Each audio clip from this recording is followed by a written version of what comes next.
আসসালামু আলাইকুম, আদাব ও নমস্কার। আমি প্রত্যয় চৌধুরী দিরাই উচ্চ বিদ্যালয় থেকে আসছি। উচ্চ বিদ্যালয় সুনামগঞ্জ। সুনামগঞ্জ থেকে। তো এই একাডেমিক প্রোগ্রামের একটা ক্লাসে আমি জানতে পারি যে এসএসসি 33 ডেজ এর চ্যালেঞ্জটা অনুষ্ঠিত হবে।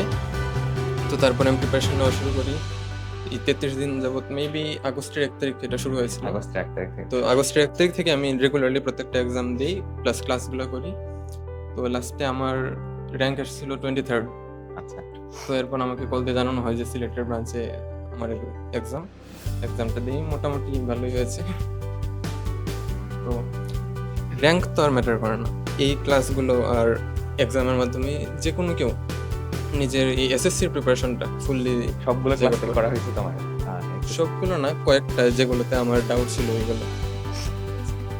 আর এমনিতে একাডেমিক প্রোগ্রামের ক্লাস তো সবগুলোই একাডেমিক প্রোগ্রামের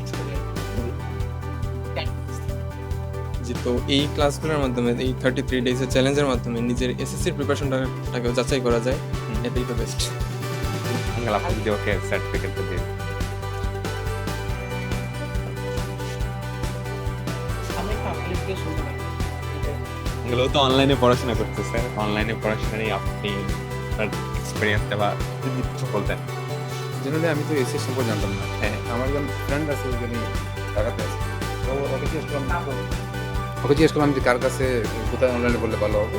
তো বললো যে এসএস এ পড়া। ওই তখন থেকে এসএস এর কন্ট্রাক্ট। ও তো ভালো করতেছে স্কুলের পরীক্ষা।